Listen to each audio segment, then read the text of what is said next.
I cannot wait for the party when they sign Build Back Better. Can you have a party with me? I cannot wait for the party when they sign Build Back Better, right? Because fixing our physical infrastructure is not enough.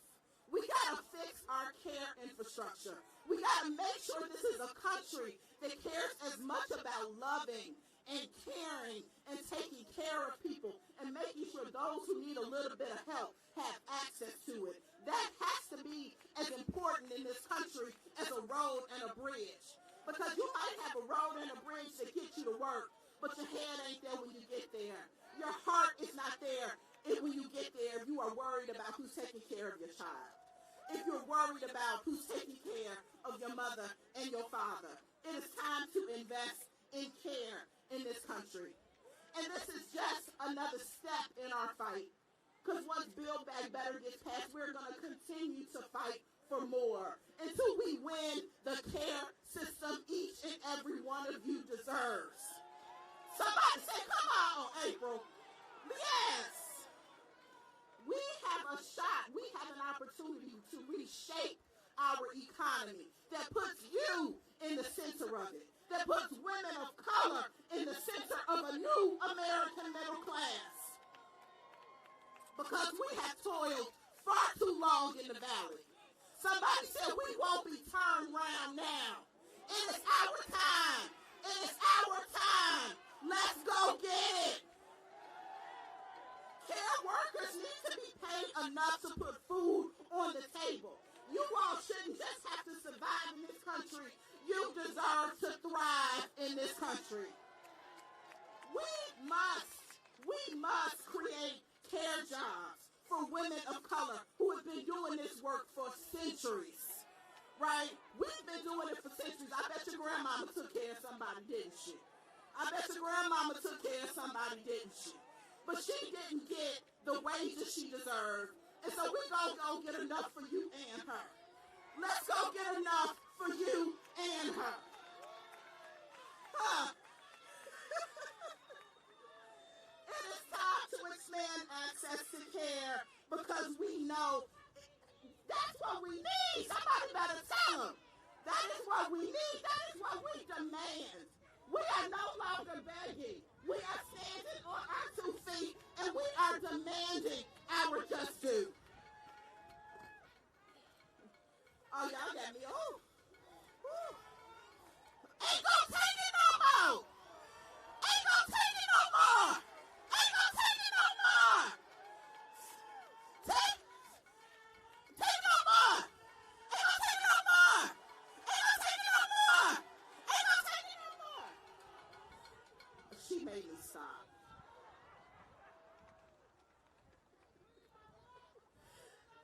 Because it is my pleasure, because I do have something super important to do right now.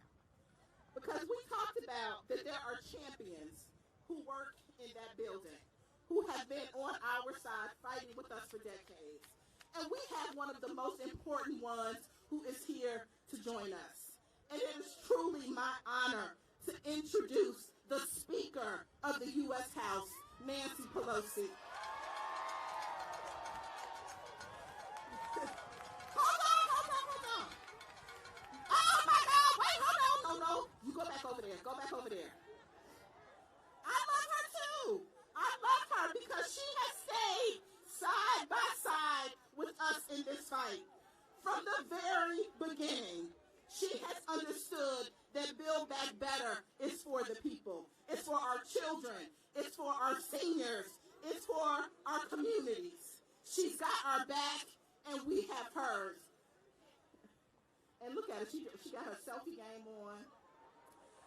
Here she is, our Madam Speaker, Nancy Pelosi.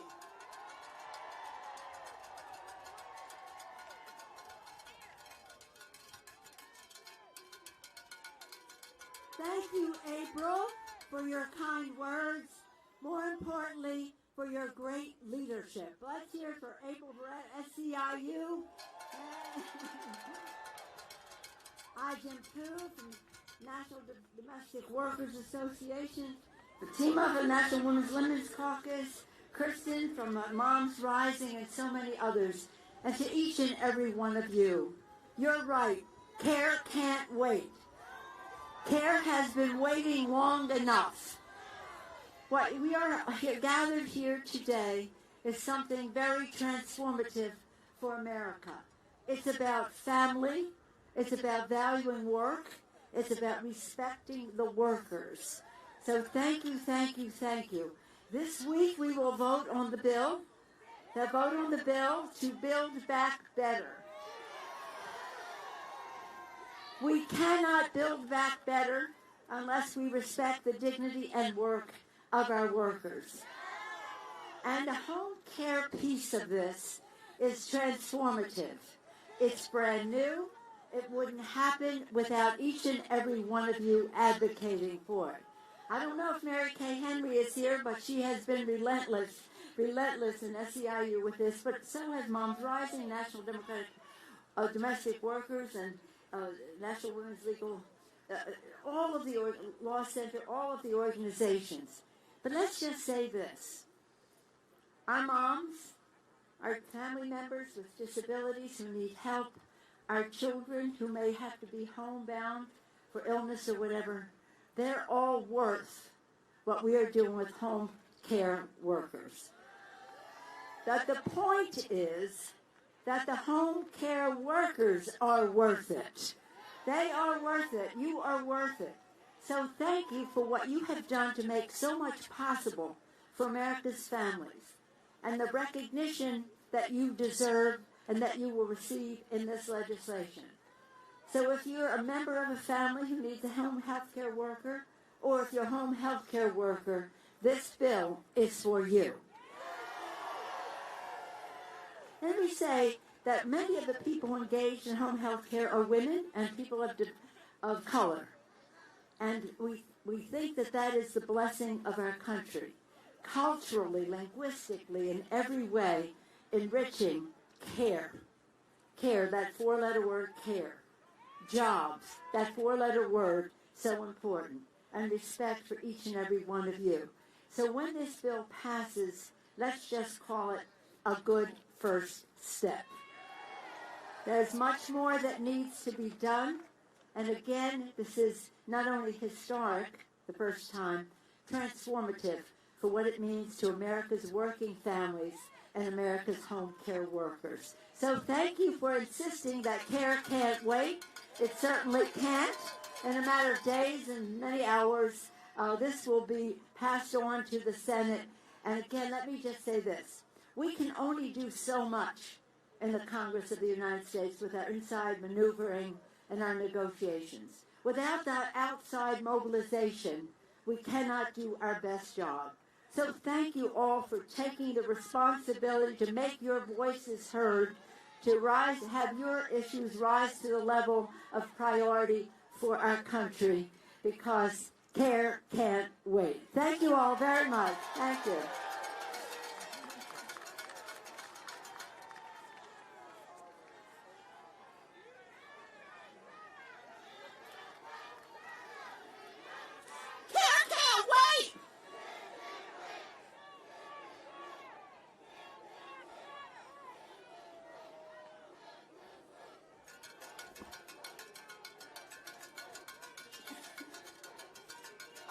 Okay, so y'all can't all leave with her. Y'all gotta come back. We're not done yet. Because I got a fighter that I want to bring to the mic. There is no one who fights harder for caregivers than Representative Debbie Dingell. She is what a real fighter looks like, hailing from the great state of Michigan. She understands that it is long time past due that we make a massive investment in care. And she knows firsthand the incredible work that you all do. So with no further ado, Representative Debbie Dingell.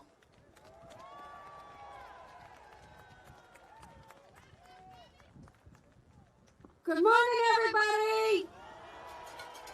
What are we here for? Care can't wait.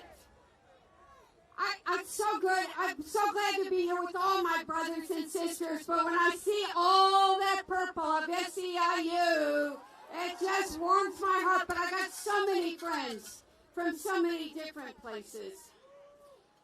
You know, we're almost there. From the moment I walked into the United States Congress, I knew that caregiving was a major crisis in this country. Now, the pandemic shined a light, and we've got 3 to 4 million women who've left the workforce because they don't have child care. And so many are also worried about seniors, their parents, a spouse, and people with disability. And we couldn't even get people to talk about it. We have almost a million people on the wait list for community and home-based health care. That is a sin in the United States of America. And I'm telling you, because of all of you, I'm looking at that sign. I am an essential home care worker. I matter. You know, we passed the infrastructure bill. We signed it yesterday. That was history. But by this weekend, we will get Build Back Better passed by the House of Representatives.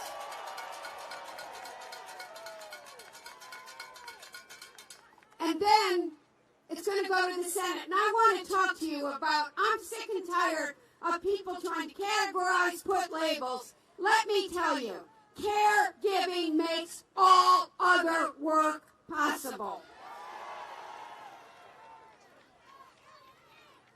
Caregiving makes all other work possible. And I know, I was married to a man that I loved. I still can't. For some reason, I had a really bad weekend. I saw his toothpicks in the den, and it kind of sent me over the edge. And his brain, he was twittering to the hour that he died. And he was proud. He wanted to be there with dignity and respect. He just couldn't move around as well. And I went through different periods of, okay, maybe I better have somebody check on him when he's home alone. Till the end, when I couldn't leave him alone. And people don't know how scared you are, how hard it is to find people, and that people do not pay enough money to those that take care of the people that we love. I did, because this was the most important person in my life, and whoever took care of him was the most important person in my life. And yet, I was lucky I found one person that's a member of my family, who will always be a member of my family. She took care of the person I loved during the most important time. But I needed help. And I met a lot of care workers who were working 2 or 3 jobs and still living below the poverty line. They cared deeply, and they were in and out of several different places, and nobody was paying them benefits, and nobody gave a damn about them, and everybody in America should give a damn about care workers. And that taught me about the crisis in this country. And I know I'm luckier than 99 9/10 of the people in this country. And the days I would take my head and knock it against the wall, break down in total tears, didn't know how to work a totally broken, fractured system. And if I couldn't do it, if when I called my congresswoman, I couldn't figure it out, how was anybody else going to? So you know what? We're almost there. We're going to get it across the finish line in the House this week. And then I need every one of you to make sure you call every one of your United States senators. And you tell them this bill must pass. We must build back better.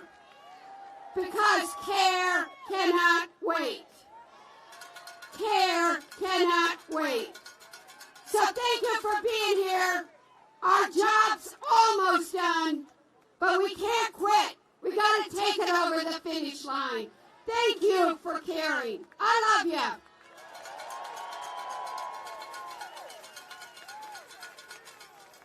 You know, that is what leadership looks like.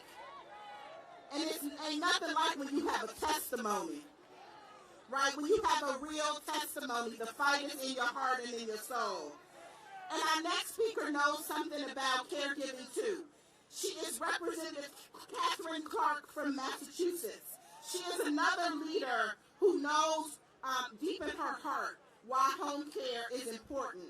And because she too was a caregiver when she was running for Congress. She knows there is no stopping this movement, demanding good union jobs for all caregivers and access to affordable quality care. With no further ado, Representative Clark.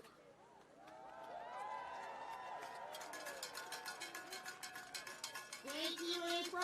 I am so happy to be here with you. When we need change, you show up. You not only bring great weather, you bring the voices of families around this country to the Capitol. Let that building hear you roar. Woo! Today we have one message. Care can't wait. Childcare is infrastructure. Home care is infrastructure. Care is infrastructure. The care economy has always been essential to getting people to work, to making every single business work. And it is the backbone of our economy. But for too long, we have built that economy on the unpaid or unfairly paid work of women and people of color in this country. Today we say no more. Early educators shape our future's minds. Child care providers enable parents to go to work and businesses to thrive. Home care workers support our loved ones. And as April said, when I was running for Congress and my first few years serving in that beautiful building behind us, I had two sick parents, a mom with Alzheimer's, a dad who had suffered a debilitating stroke. I had 3 young children. It was you that got me through it. It was you that showed up every day and allowed me to go and fight for us. And that story is retold across this country every single day. Your work enabled me to put my hand on the voting machine in the halls of Congress. I am not going to leave your voice out of this fight today. We know we need fair wages. We know we cannot rebuild our economy without investing in care. And right now, because of your work, we have that opportunity this week to honor women who support all of us and move our economy forward. We have put together a bill that will shift the paradigm with President Biden and House Democrats. It says no more to care as an afterthought and hell yes to care as infrastructure. So we say yes to affordable quality childcare. We say yes to universal preschool. We say yes to livable wages for every single care worker.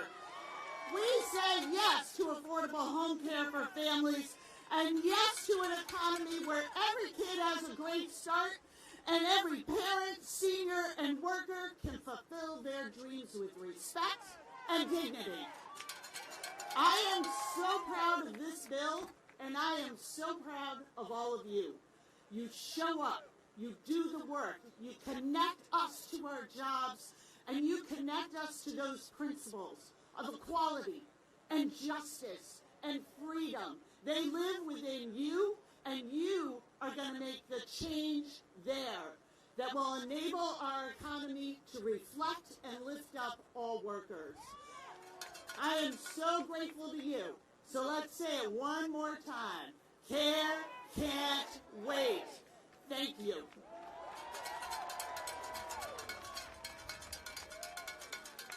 so much, Representative Clark. I need to ask you all to do something for me.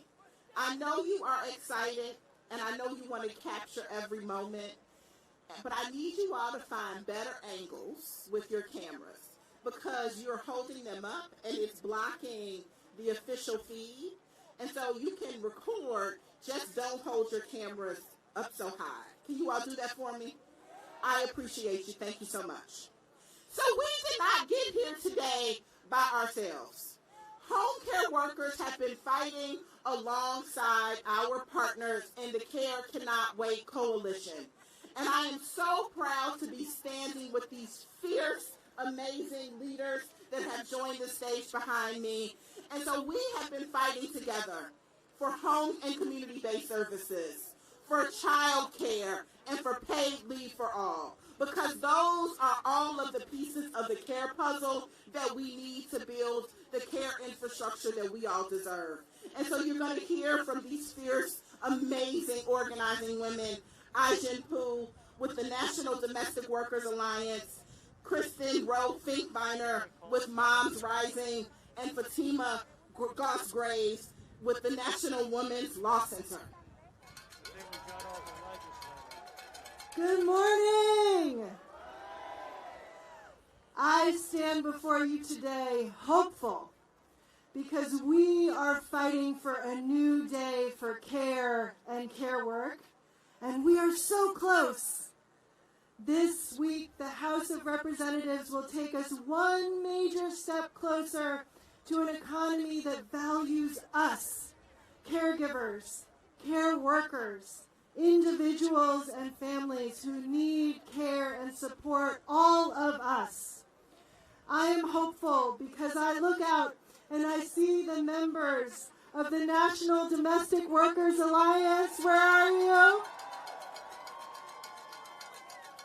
I see you, and I know that you have traveled from all over the country, leaving your work and your families, because you have hope that change is coming and our actions matter. Hope is a discipline. We cultivate it and we spread it through raising our voices and taking action.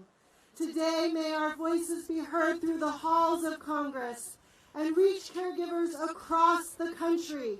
Every caregiver who may feel alone, overwhelmed, and unsure there's a light at the tunnel, let's give them hope. Every caregiver at Caring Across Generations who has been forced to leave their jobs to care for a loved one because of lack of paid family and medical leave, let's give them hope. Every care worker who has had to choose between basic needs like gas and school supplies or food and the phone bill, let's give them hope. Every person with a disability who is on a waiting list for home and community-based services, let's give them hope. Let's pass the Build Back Better Act now. Are you with me?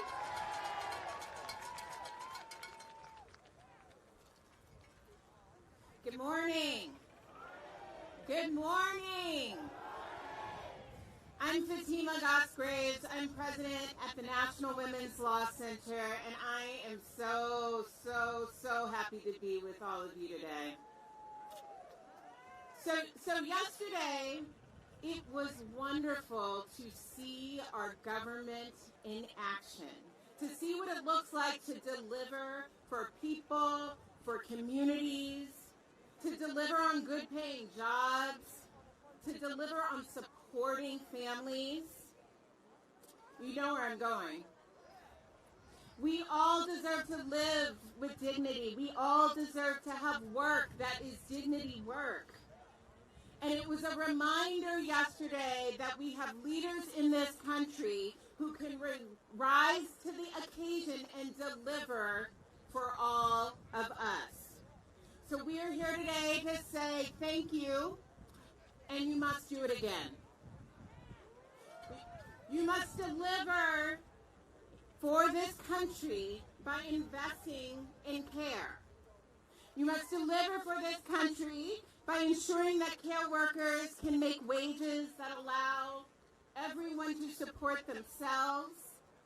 And we must deliver for this country by ensuring that families can find and afford childcare. And we must deliver for this country by ensuring that paid leave is available. And for all of the women who quietly stepped out of the workforce, who have been doing the invisible work of holding this country and our families and our economy together.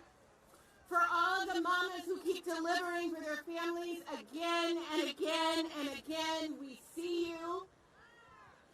But we also know this nation's families, we can't do it alone. And workers should not shoulder the burden alone.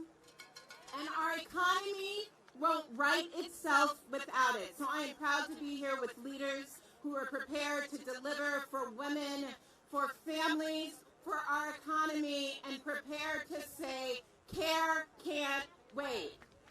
Care can't wait. Care can't wait. Thank you. Good morning. I'm Kristen Finer with Moms Rising, and I'd like everyone here who is a mom to raise your hand and get some applause. All right.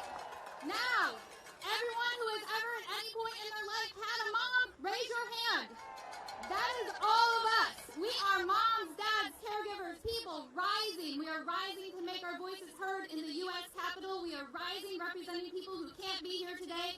And we are rising to share 4 important words to the U.S. Congress.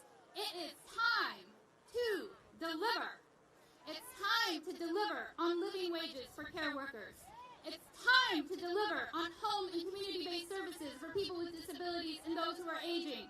It is time to deliver on paid family medical leave. It's time to deliver on free pre-K and childcare for all. It's time to deliver on good jobs. It is time. I want you to join me in telling Congress these 4 words. It's time to deliver. Let's hear it again. It's time. One more time, louder, so they can hear it. Let's do it one last time, even louder. Thank you. Because we know it's time to deliver for our families, for our businesses, for our economy, for our country. And we know that building back better isn't just the right thing to do for our families, it's the smart thing to do. It's going to help stop inflation.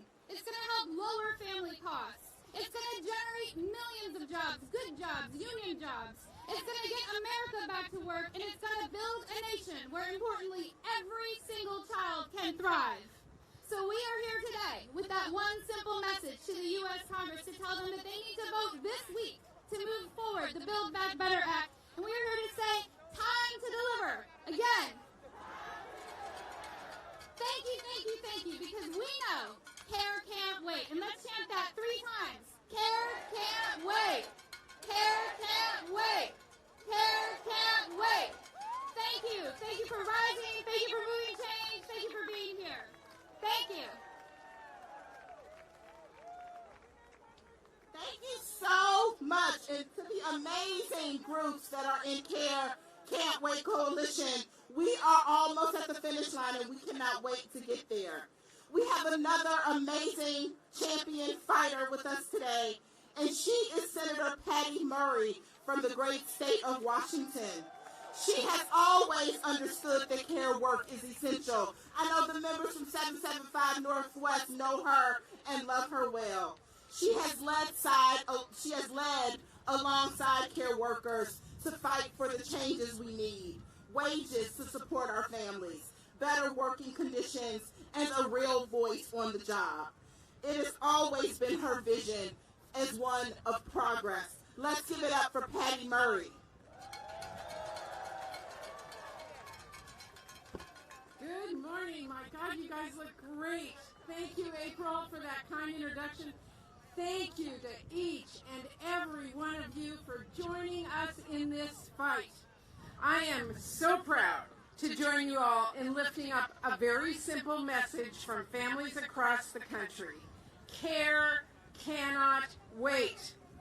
Childcare can't wait. When you are a parent, you can't go back to work without quality, affordable childcare. When you are a childcare worker who cannot make ends meet, or when you are an employer who won't be able to find the workers you need unless we finally end our childcare crisis. Care cannot wait for people with disabilities and older Americans for whom access to the services and support they need means the difference between staying in their community and home they know and love and being forced into an unfamiliar situation. Or for home workers across the country who are providing essential services for our communities but not making a fair wage. And we all know care can't wait for moms who've just given birth, for families welcoming a new child, for workers whose family member is seriously ill or has a disability, or for any worker who has been seriously ill themselves and needs time to get well. The time for workers and families to stop waiting is now. And we have an historic opportunity to get this done in the Build Back Better package. We'll finally address our child care crisis so child care providers can keep their doors open and child care workers can earn a fair wage. Parents can re-enter the workforce and families can save thousands on quality child care. We can improve access to home and community-based services so older adults and people with disabilities aren't treated as an afterthought, aren't forced to struggle or move to get the care they need. They're able to stay in their own homes and in their communities.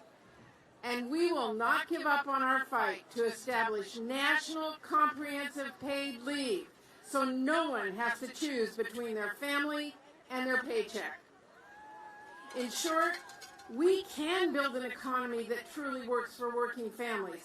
The one thing we can't do, the one thing we won't do, is keep waiting. Which is exactly why I am working so hard to get this done, and why I am so grateful to have so many of you here today to push for this as well. Together, we are going to put care first. And we're going to let families across the country know this wait is over. Thank you so much for being here. Let's keep up the fight. Let's get this done. Thank you. Let's give Patty a care warrior. Thank you. You all can do better than that. All right. Because next up we have a home care worker that's going to come and talk to us. Lydia Nakabaru is a member from NDWA. She's a home care worker from the great state of Massachusetts. She is an immigrant hailing from Uganda. Lydia has been a home care worker for over 15 years and only earns $12 an hour while raising 3 children with her husband. Her story shows why Build Back Better is important, that we must invest not just in care, but also in a just immigration system in this country. Let's give it up for Lydia.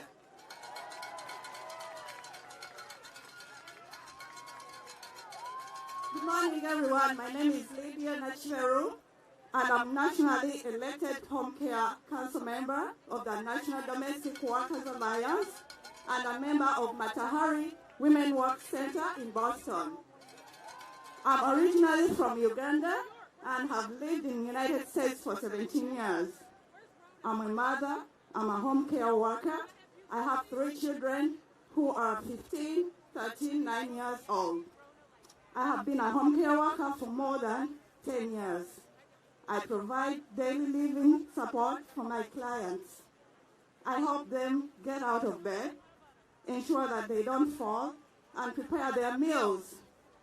I make sure they get outside and help them to feel less lonely. I show them photographs of their family members to help them, their loved ones, and stay connected to all their happy memories with them.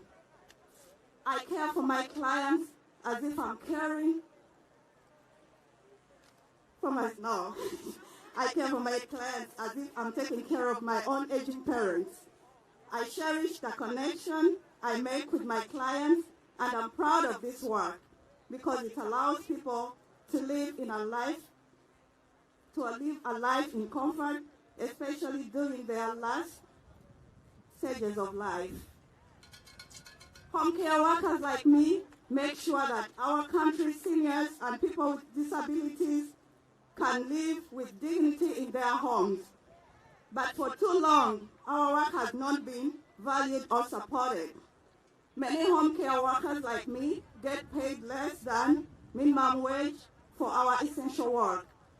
I do not have benefits like health insurance or paid time off through my work. If I get sick and can't go into work, I don't get paid. Many home care workers like me who are undocumented were afraid to speak up about the low wages or poor working conditions we experience because we are afraid that we will be deported or separated from our families. Every day, I live the fear that I will be separated from my children. I have not seen my parents in 17 years, and being away from them is very hard. They have not met my kids in person. Thank God for WhatsApp, because now we can do video calls, so at least we can stay connected that way. On behalf of millions of care workers and immigrant mothers like me, I'm urging Congress to pass the Build Back Better bill with protection for immigrants so that I don't have to worry about being separated from my young children, and so that essential work I do is valued and paid fairly no matter what my immigration status is. Passing this bill is ensuring that protections for immigrants are included,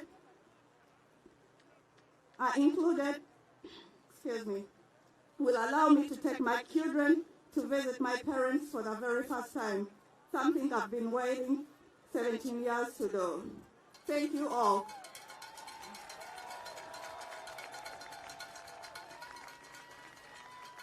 Thank you so much, Lydia. And I just want to take a second to acknowledge she's not the only immigrant here in the crowd today. And I know many of you know her pain of being separated from your families. And we are not going to stop fighting until there is a real just immigration system in this country. Yeah, that deserves a shout. I want to bring up our next speaker, who is an amazing champion for home care workers. But I do want to acknowledge all of our home care consumers who are here. We see you, and your fight is our fight. Our fight is your fight. This is our movement together. But to Senator Bob Casey from the great state of Pennsylvania, his job, you all listen, he has a really important job. He chairs the Senate Aging Committee. And so he is the one that holds the pen for Build Back Better and home and community-based services. He knows our country is aging and that more people need care every single day. And we are proud to call him a champion and an ally. Senator Casey. Hey, let's hear it for April.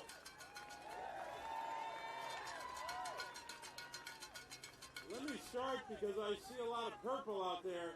If you're from SEIU, let us hear you. We didn't even practice that. That was really good.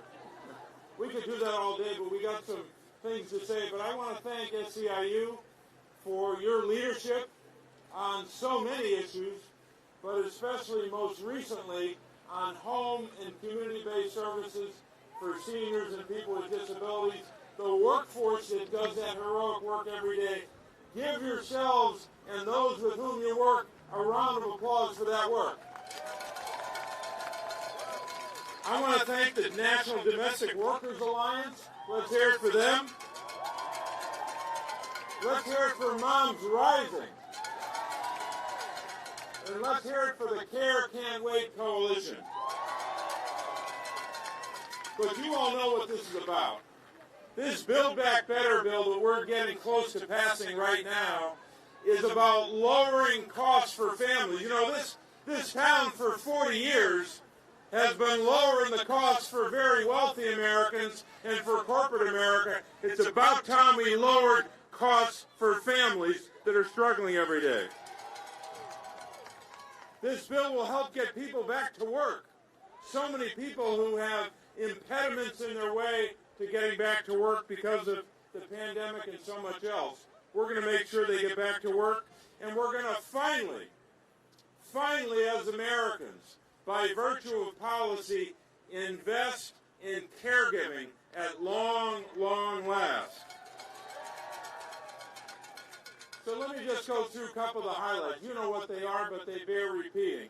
I made reference to home and community-based services for seniors, people with disabilities, and the great workforce. Let's hear it for that legislation. It's about better care, it's about better jobs, and it's also about helping family caregivers. We know that we have to make an investment in early care and early learning. That's critical, both with regard to child care, quality affordable child care, and making sure that families can afford it, but also making sure we're investing in pre-kindergarten education. So when you talk about pre-K and you talk about child care, part of what we're trying to do there is to make sure that our kids learn more now so they can earn more later. That's what we're trying to do. Now, I know that's a nice rhyme, but the rhyme isn't the important part. They're going to learn more and then earn more because that's what we know will happen. That's what all the research shows. But up here in Washington, on Capitol Hill behind us, we've been talking about this for years. Helping seniors, helping people with disabilities, helping our kids, helping our families. But too often the lobbyists got in the way, lobbying for those big corporations and rich people. It's about time that America delivered on its promise for children, for seniors, and for people with disabilities.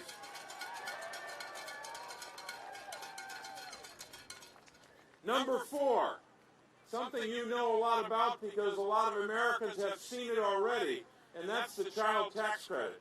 Finally, Americans who are raising their kids, low-income families, even middle-income families are benefiting from those checks that are going out since the month of July.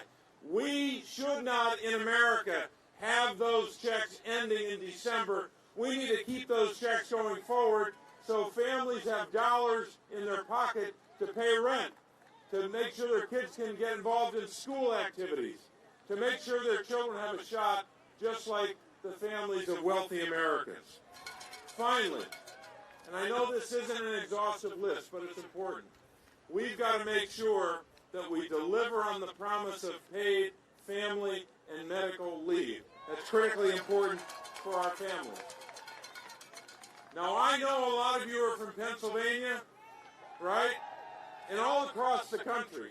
But I'm just going to mention some folks who are with us. I think they're over here on my left. Where's Brandon? I just saw him a moment ago. Brandon Kingsmore. Brandon's right there. And Lynn, his caregiver. Here's what happened. We were together in Scranton a couple weeks ago. Happens to be my hometown and the hometown of the guy in the White House, right? President Biden was there that day to talk about Build Back Better. He was also talking about specific issues in Build Back Better. And Brandon was there. And just before the president was about to leave for Washington, I said to Brandon, please tell the president what Lynn, as your caregiver, means to you. And among many wonderful things he said, beautiful statements about caregiving and how much Lynn meant to his life, Brandon said 2 things that stood out. Number 1 is he said, I would not have the life I have. There is direct quotation from Brandon. I would not have the life I have without her. So when you clap for Lynn, let's clap for all the workers, all the caregivers out there that provide that life for so many Americans. Then Brandon went on to say the following. He said that they, meaning the caregivers, all of whom are represented here today, that those caregivers, quote, give us a substantial life, unquote. A substantial life. I wanted to make sure that the President of the United States didn't hear that from me, didn't hear that from a member of Congress. He heard it directly from someone like Brandon, so that he would know when we're fighting as we are in the last couple of days for this legislation, that those words of Brandon would be ringing in his ears and in the ears of members of Congress. We're going to get this done because care can't wait. Let me end with one thought. You know, we are really happy, I certainly am, and I know all of you are, that we have this infrastructure bill. It's in place, right? That's great. We're going to start building roads and bridges and repairing a lot of our infrastructure. That's wonderful. Pennsylvania is going to benefit tremendously, and that's why I support the bill. But you know what? That bill's not enough. That bill's not enough without Build Back Better. We have to make sure that just as you go to work crossing a bridge, a physical bridge, that you need to be repaired or replaced in your hometown, we also have to make sure that other bridges to work are there. And for most Americans, we're talking about her bridge to work. Her bridge to work might be quality, affordable childcare, right? Her bridge to work may be ensuring that there's a worker in her mom's home that's providing good caregiving for her mom or her dad or a child. Her bridge to work might be making sure that someone is there to care for her son or her daughter with a disability. Her bridge to work must be our concern. A physical bridge is not enough. We've got to get her bridge to work. We've got to pass Build Back Better. We've got to advance the cause of justice. And when we do that, the American people will win. God bless you. Let's finish the job. Thank you.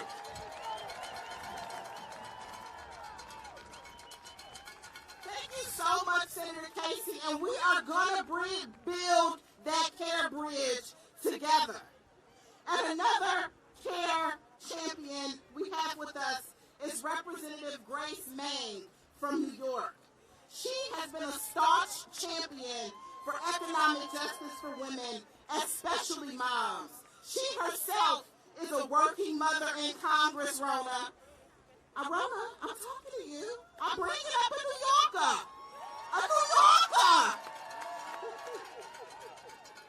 I am thrilled here representing the great state of New York is a working mom who knows why care is so important. Representative Grace Meng.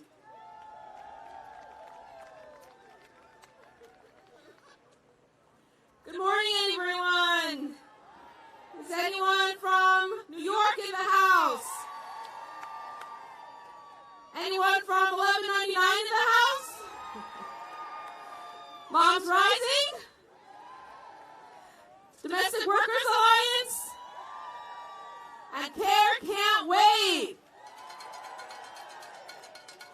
Good morning, everyone. I'm Congresswoman Grace Meng from New York, and I want to thank each and every one of you for being out here today. You literally brought the sunshine to Washington, D.C.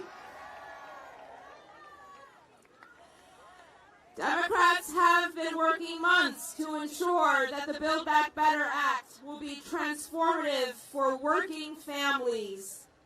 This pandemic, as you all know, has exacerbated too many inequities and gutted our care infrastructure.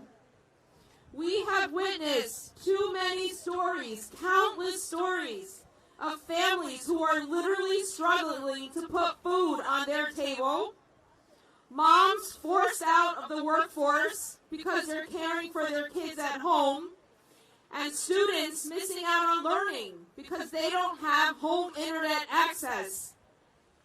As a mom of 2 tween boys, my heart aches for those families. And I know, like all of you, why we must invest in our families. Despite the economy reopening and job numbers beginning to bounce back, working moms are still not returning to the labor force. There are over 1 million fewer employed moms now than a year ago. And more than 4 million moms have had their childcare options disrupted by the pandemic.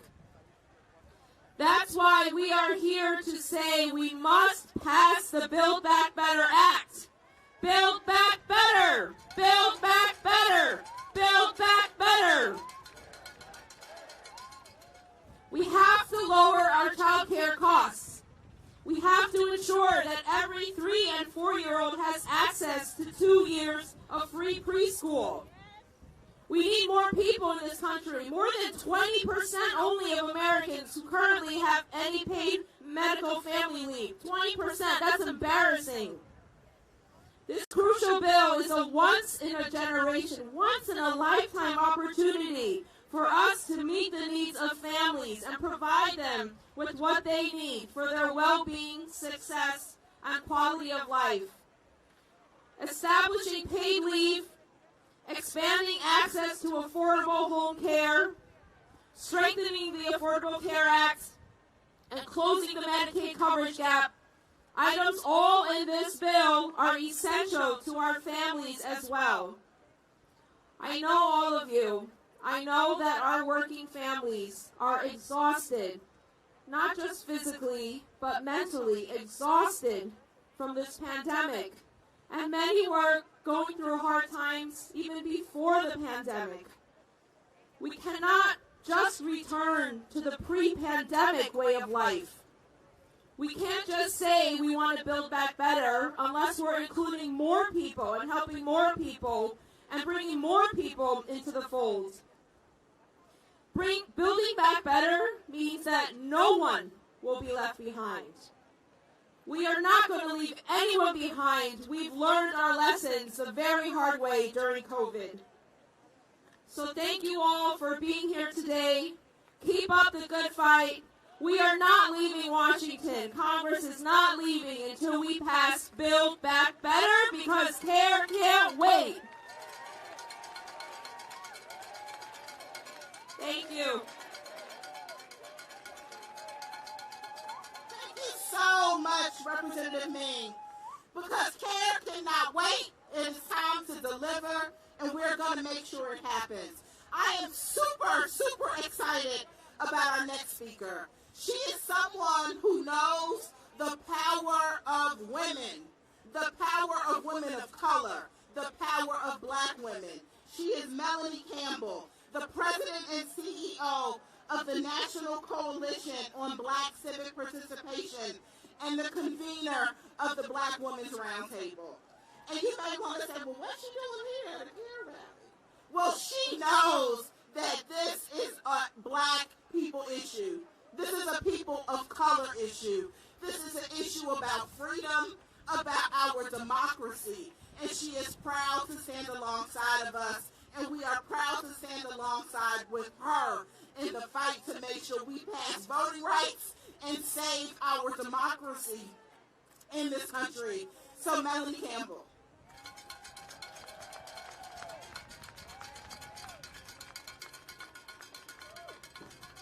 All right, how you doing? Thank you, April. Thank you, thank you. Thank you so very much. So it's good morning, brothers and sisters. I want to thank SEIU, Domestic Workers Alliance, Moms Rising, Caring Across Generations, and of course Black Women's Roundtable, and all of you for coming together in a show of unity and power. Let's say power. A show of power. To not ask, we've been asking for about how many months now? Okay. It's to demand for Congress to pass the Build Back Better Act now. Yesterday, I attended the Biden-Harris administration's historic signing of the $1.2 trillion infrastructure bill. That you helped make that happen. You helped make that happen. We helped make that happen. Yes, it's a great down payment on the administration's keeping its promise to build back better in big cities, small towns, and rural communities across this country. Vice President Kamala Harris yesterday reminded everyone attending that the infrastructure bill is part of two on Build Back Better. So we are here in solidarity with you to declare it's time for part two, the Build Back Better Act, to be passed. So repeat after me. Congress, it's time to deliver. Congress, it's time to deliver. Congress, it's time to pass the Build Back Better Act now. Now is the time to invest in the care economy that has been on the front lines of the COVID-19 pandemic for nearly 2 years. I thank you, SEIU. I thank you, healthcare workers, because I'm blessed because you saved my life almost a year ago when I had COVID in ICU at George Washington Hospital, Nova Hospital, and you saved my life. So I know what you do, and I personally thank you.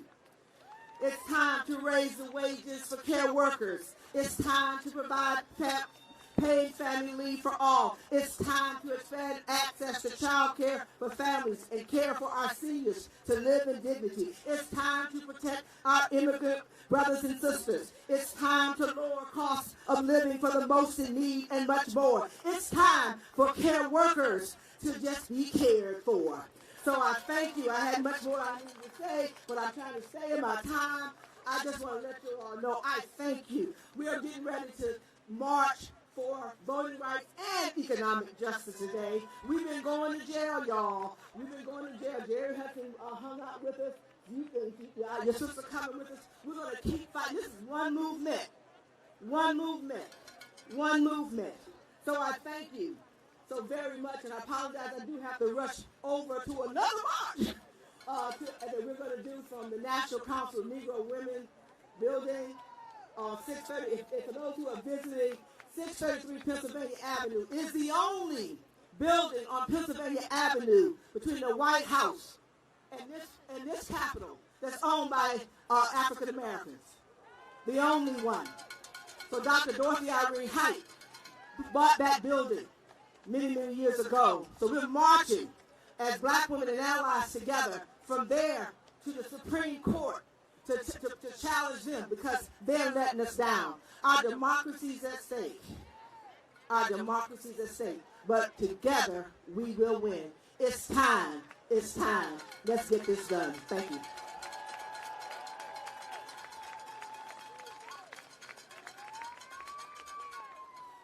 That is together we will get this done. One movement to shape our democracy, to center women, to center people of color, to center care.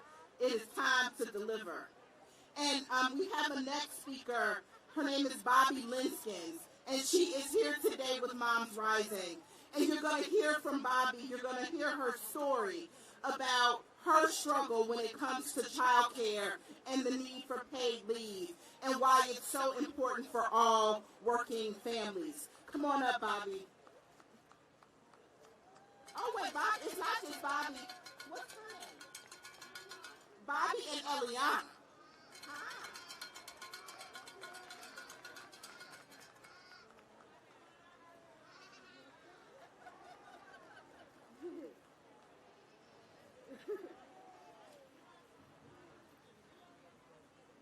Good morning. My name is Boblinskis, and I'm a Pittsburgh-based mom of 3-year-old Eliana, who is here with me today. I'm a proud fellow with Moms Rising and an organizer for the Restaurant Opportunity Centers of Pennsylvania. I'm one of the millions of moms across the country who, like Moms Rising and the Restaurant Opportunity Center, are counting on Congress to pass the Build Back Better bill right away. Eliana had the pleasure of meeting with one of Pennsylvania's senators, who we just heard from a couple minutes ago, Senator Bob Casey, when she was only 8 months old, when we were here with Brock to talk about the need for higher wages and the elimination of the sub-minimum tipped wage. And she's here today to help me remind Senator Casey and every member of Congress that America's moms and families are counting on them to cut the cost of childcare, guaranteed, paid, family and medical leave, and finally make the changes working families have needed for her whole life. Moms like me need a care infrastructure so we can care for our families, care for ourselves, and succeed at our jobs. Without it, my family has struggled time and again. Before I became an organizer, I worked as a server in the restaurant industry for many years. During that time, I never had access to any paid leave or even to paid sick days. That was a challenge always, but it became a crisis when I injured my ACL. My doctor said I needed surgery, but there was no way I could afford to go without pay during an operation and recovery period. It was infuriating to know that there was a medical solution that could repair my injury and alleviate my pain, but it wasn't available to me because without paid leave, I simply couldn't afford to take the time off for treatment and recovery. I have gotten through it by limiting my activities and managing the pain as best as I could. But when I adopted my daughter, that became a lot harder. Anyone who's cared for a toddler knows that being a mom is physically demanding. You have to be able to move quickly and get down on your knees. Doing that has caused me tremendous pain and made day-to-day activities much harder. I'm once again at a point when I need surgery, but I am still without any paid medical leave. Plus, there's no one to care for my daughter while I recover, because my husband doesn't have paid leave either. Neither does my mother, my aunt, or my friends who might be able to help. They would have to use their very limited vacation or sick time to help, and that's too much to ask when their paid time off is so scant. Nobody I know has paid medical leave, and if we take unpaid leave, we won't be able to pay our bills, stay warm this winter, or put food on the table. We shouldn't have to choose between our health and financial security. Everyone should have access to paid leave. It's a basic protection all families need. Working from home while caring for my daughter is also a huge challenge. Despite the fact that my husband and I work full-time, we can't afford childcare. My daughter has a brain injury, she has autism, and she's legally blind. The preschool program that would best meet her needs didn't have any open spots this year. They're under a huge strain due to COVID, and most childcare options for a child with special needs are not affordable for us. So she is at home with me. I'm lucky that my employer is flexible, but it's exhausting, and I worry that she is missing out on socialization and supports she needs. I do my best to support her development, but I'm not an early learning professional. We need major investments in the child care sector so all families can access high-quality, affordable child care and early learning experiences. The expanded child tax credit payments have been a huge help for my family. We're putting these funds toward the expensive supplements my daughter's pediatrician prescribed and the sensory toys that help her to regulate her emotions. I don't know what we'd do if those payments ended. That's why we're here today, urging Congress to make this expansion permanent and fully refundable so families like mine can get the support we need. Without a care infrastructure, I'm stretched so thin trying to care for my daughter, manage her medical care, and work full-time. I spent a lot of time feeling guilty and worrying I'm not being the best employee I could be, the mom I want to be, and the mom Eliana deserves. Lawmakers seem to talk all the time about budgets and deficits and not enough about the ways families struggle without the care infrastructure that would support our physical, mental, and financial well-being. We need the Build Back Better plan, and we're counting on Congress to get it done. Thank you.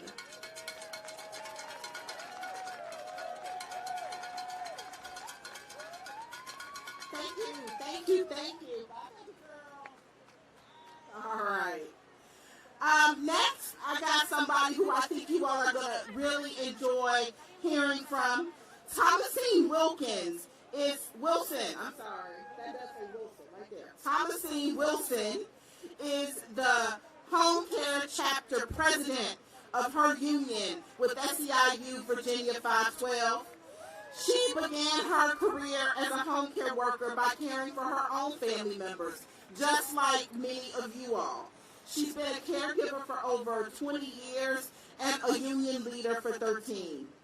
She knows that we can make a difference when we come together. I am excited to bring up our union sister, Thomasine Wilson.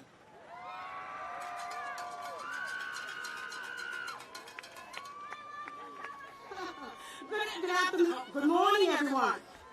My name is Thomasine Wilson. I live in Richmond, Virginia, and I've been a home care provider, like you said, for 20 years. And I did start taking care of my mom and my father at their age, and a senior cousin as well. And at that time, I was not getting paid to provide these services. But thank God that's available to a lot of you now who live in the home with your consumer.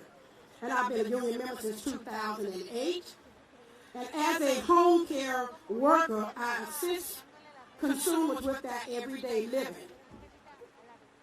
doing everything, assisting with meals, bathing, dressing, toiletry, reminding them to take their medications, and taking them to their doctor's appointments. So we don't just sit and watch, we assist. I help others to live independently, but we don't take the independence from them. And to live with ability, to have the ability to actually stay in their home, in a familiar and safe place. Even though I love the work I do, guess what? I want to be paid well for the work I do. And even as I say, I want to be paid well, we need to make sure that the work we do is recognized by those behind us. And I really want you to know that we still want to be respected on the job and in our communities. We want to be protected on our job, to have a safe place for us or make a safe place for others. And we also want to be, like I said, paid well. Not low wages, not minimum wages, but increased wages. And to meet the cost of living. So home care workers need to be seen. Are we wanting to be seen? All right. We want to be heard. Not to say I hear you, but be heard and recognized. Appreciated for the quality, skill work that we provide. And we help this country to stay afloat. And we held them down during the pandemic. Give yourself a hand because we work hard. So we need our leadership to step up to the plate and make sure everybody, not some of us, everybody who does the same work gets the same pay. And we don't have to keep coming back to the same table every year. Sign the Build Back Better plan now. We need our elected officials to be accountable, and we are the ones to hold them accountable. And really be held accountable to the promises that they make to us. Don't celebrate promises. We need to celebrate victorious wins. They have promised home care workers would be included in this investment. And it's time to deliver on those promises.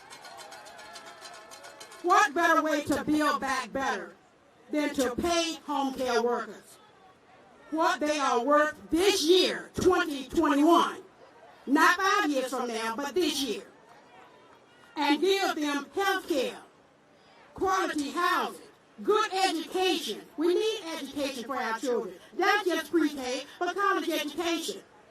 And that's for all families. America is America, and all Americans should be treated the same. I dream of a more loving America, where people warm their hearts beyond the holiday season. We've been fighting for the same thing for such a long time. What's the holdup? We should have been talking about how to get basic rights and benefits. We shouldn't still be at this point. And to be treated like human beings. It's just a given. But we won't give up. We'll continue to fight. Looking around right now proves what I'm saying, that we are not alone. When we stand together and when we fight, what? When we fight? That's right. So there are so many home care workers here alongside you and I that experience the same thing. And we are from all over the country, and we want to be recognized, we want to be appreciated, and we need to see this happen for all of us so it'll be a better future for our children.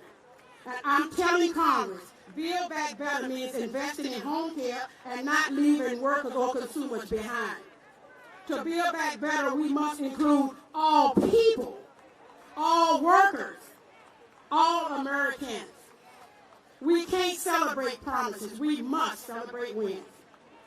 We only celebrate when we are victorious for home care workers and all of us.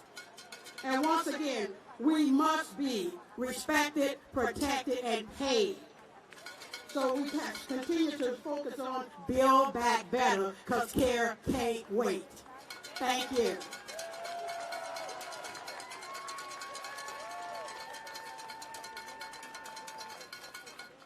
Did somebody say respect us? Did somebody say protect us? Did somebody say pay us? Someone who is working on doing just that is here to join us today. I'm excited to share that we've been joined by Representative Frank Pallone from New Jersey. Throughout his career, Congressman Pallone has fought to make health care more affordable and accessible and to protect and strengthen Medicare and Medicaid. Thank you, Representative Pallone, for standing with us to create a system that works for all working families. Representative Pallone.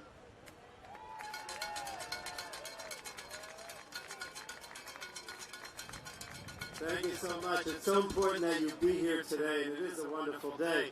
But I just want to thank you for your advocacy. I remember when SEIU and the other labor groups that are here today were involved with the Affordable Care Act years ago, and it really was because of your efforts and being back there with us as we were marching forward and trying to get Obamacare, the Affordable Care Act, passed, that we were able to do it. And the same thing is true today with the Build Back Better Act. Without your help, we certainly would not have all these major health care provisions that make health care more affordable and more accessible for Americans. And that's particularly true when it comes to home and community-based care. You know, we started out with more than what we have in this bill, but I think it would have been even less if it hadn't been for your advocacy and all that you do back at home to keep pushing us. Now, I'm going to be very brief, but I just want you to know, this bill is so important in terms of health care access and affordability in general, right?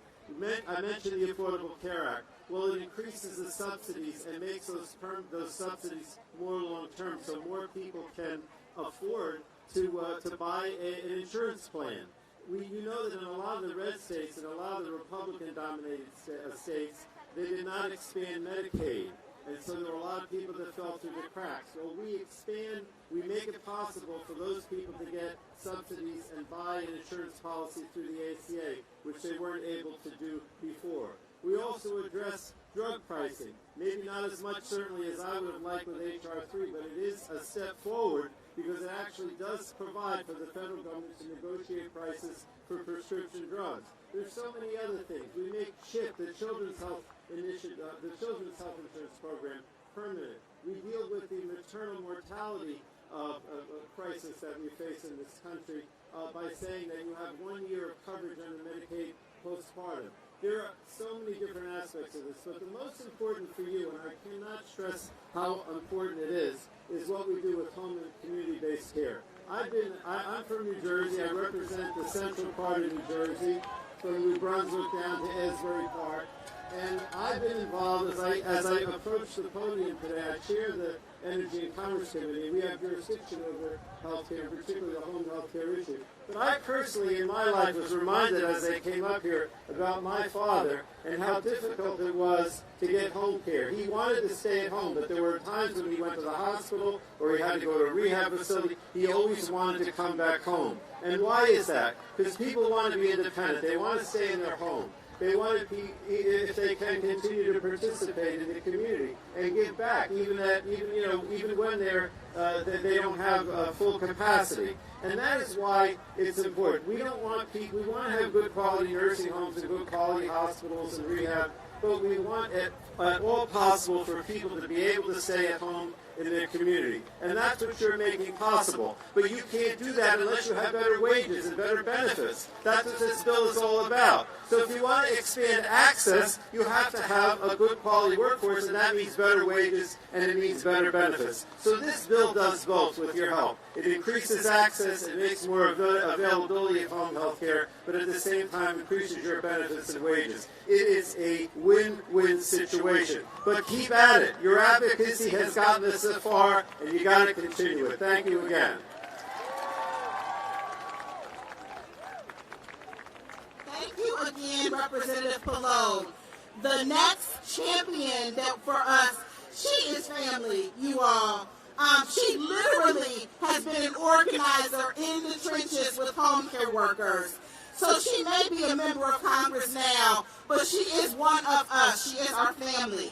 Representative Nikema Williams from Georgia. Let's hear it for her. She is a fighter. She is a champion for working people, and she does not back down from a fight. We are so excited to hear from her today and to help give us the momentum we need to make sure we build back better. Representative Williams.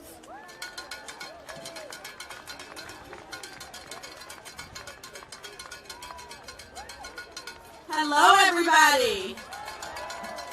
I can't hear y'all. I heard that there are some people here ready to fight for care workers and care in Washington today. Y'all, I'm Congresswoman Nikema Williams, and I proudly represent Georgia's 5th Congressional District. I'm proud to be here with my friends, who I call family, the National Domestic Workers Alliance. Just a few months ago, I was out here organizing with you as a leader in the domestic worker movement, so I'm proud to be back with you as your member of Congress. I'm also happy to be here with my friends from SEIU, Moms Rising, Care Can't Wait, and everyone else here who have gathered to deliver on the Build Back Better plan. Just yesterday, we sealed, or should we say signed, the deal on the first step, the bipartisan infrastructure bill. We delivered historic investments in mass transit, clean water, broadband access, and good union jobs. We did this for the entire country, y'all, but we made a commitment to build back better for the people and physical infrastructure. Y'all, yesterday was only the beginning. Next up, we have to build a stronger care infrastructure to support our ability to work and our ability to care for ourselves and our loved ones. The Build Back Better Act will provide critical child care funding, pre-K, paid family and medical leave, and care for those who are aging and people with disabilities. These investments are exactly what we need to continue our economic recovery.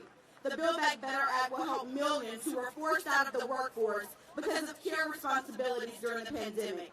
People can once again return to work knowing that their families will be taken care of. Y'all, the pandemic only brought to light just how essential child care is in our country and the flaws in our system. Child care is unaffordable in so many localities. It costs more than state colleges. At the same time, too many child care workers, disproportionately women of color, earn near poverty wages, and that's just not okay. The Build Back Better Act's historic $400 million investment in early childhood will reflect the priority of our children and the people who care for them. And we know that it's not only about investing in families, it's about investing in the care workers too. Care workers, so many of you who are gathered here today, you put your lives on the line during the pandemic, and it's time that we invest in you as a country. Home care workers, many who are women of color, and immigrants, have been underpaid and undervalued for far too long. The Build Back Better Act creates a jobs program, the first of its kind, to turn home care jobs into good union and living wage jobs. I'm committed to continuing to work to protect working families because everyone deserves a good paying job and fairness at work. The Build Back Better Act is good for families, a smart move for businesses, and a growth move for our economy. But more than sharing the research, the proof that the Build Back Better Act is vital to our economic future, y'all, it's our stories. Our stories are going to be the catalyst to take us across the finish line. So before I leave you today, I know you've been sharing your stories on the Hill today. I want to share a story with you, my story. If you've ever heard me speak, you've probably heard me talk about my son, who's 6 years old now, my Carter Cakes. Carter is my energetic first grader who loves to play Pokemon, chess, and y'all, he's determined to earn his black belt in karate like the big kids. But when I was giving birth to Carter, not having paid leave almost compromised both of our lives. When my husband and I decided to start our family, I saved vacation time for 4 years just to piece together the hours that I thought I needed after Carter's birth. I saved up and calculated down to the hour because I knew that recovering after childbirth and nursing a newborn would take time, and plus I wanted to bond with my son after birth. But what I didn't plan for was being put on bed rest for the last month of my pregnancy due to my blood pressure. And there went my perfect calculation.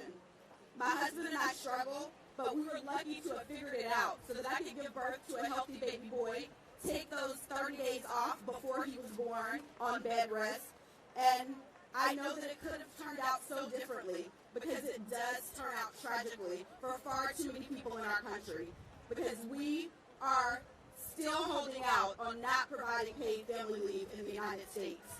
We need to give parents and families a fighting chance, and paid family leave is one way to make that happen. Paid family and medical leave, home and community-based care, early childhood education, all of it, y'all, is a reality with the Build Back Better Act. And I'm ready to do everything that I can to get it across the finish line this week in Congress. So I'm glad that you're here with us today because there are a lot of people that still need to hear from you. There are a lot of people who have not committed to doing everything that they can do. But I'm here to stand with you in solidarity. I'm with you. Y'all are my family. So we are co-conspirators for justice in this movement. We got to keep elevating our voice, telling our story, and we're going to get it done, y'all. Thank you so much.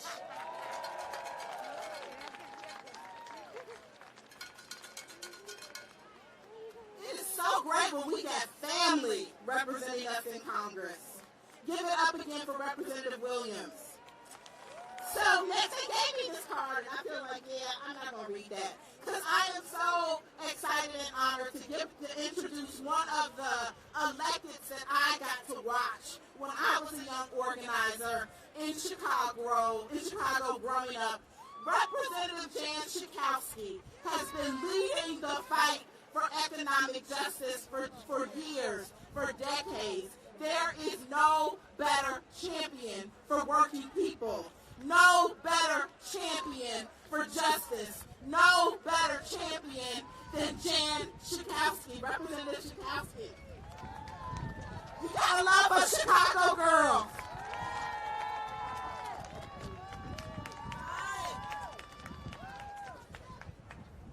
So first, let me just say thank you to all of the groups that have worked so hard. SEIU, I want to tell you, I am a dues-paying member every month to SEIU. I am a member of Workers United, part of SEIU, the National Domestic Workers Alliance, Moms Rising, and all of the groups. So really, first, I want to say thank you to you. This would not be happening this week without your work. You know, Congress, I want to tell you that I think even more important is the outside advocacy. So thank you for sticking with us every single day. Thank you to Chicago, Greg Helly, who is head of SEIU from Chicago. We're so happy to be here. Today, we are speaking with one voice. CARE can't wait. CARE can't wait. This historic Build Back Better bill that the President of the United States has pledged alongside the infrastructure bill is happening so that we can build, as the President says, an economy built from the bottom up and the inside out. No more this trickle down that never trickles down from the wealthiest Americans. Time for them to pay their fair share, and they are. So I want to say what we're going to gain is something transformational in this country for the children who are finally going to get universal preschool. 3- and 4-year-olds are going to be able to get an education. Most important investment that we can make in our country. We are going to get something for families. We're going to get affordable housing. And we're going to get a child tax credit. And we're going to do something for the seniors with the home and community-based services. And perhaps, and not perhaps, but as important as everything, for the workers. And isn't it about time that a living wage, a real wage, is being paid to the hard-working frontline workers who provide the care? You know the average that home care workers make around the country? $12 an hour. Are you kidding me? People don't want to go back to those shitty jobs anymore. They want to get a real wage, and we can't blame them, and we're going to finally get it. So this is the week, and I just want to say to you, we have to do always 3 things. Tell people what we're going to do, and then we have to do it. This is the week. We are not going home without the Build Back Better bill, and then it is going to be our job to tell the American people what we did. So I just want to tell you, it's you, because when we fight, cuando luchamos, ganamos. Okay, I love you. Thank you.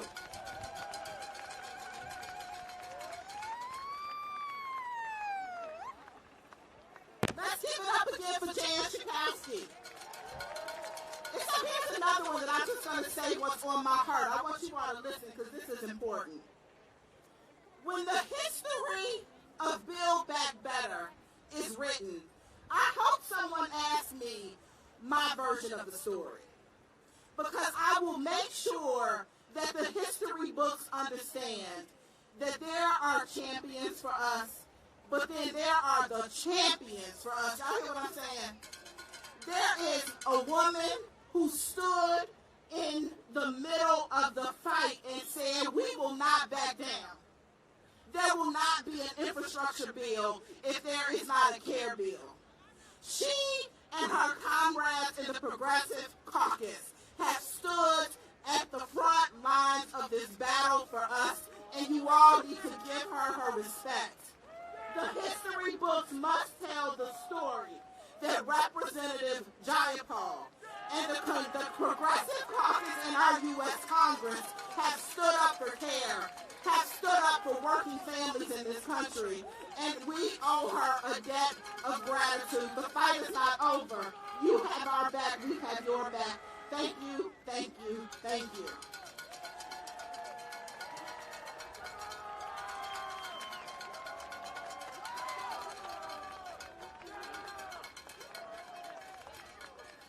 April, thank you, thank you, thank you. The truth is that this progressive movement is not backing down. We are not leaving anybody behind, and I am so grateful to SEIU, to NDWA, to the whole coalition, Moms Rising, all of the groups that have been part of saying there is a way to fight for people.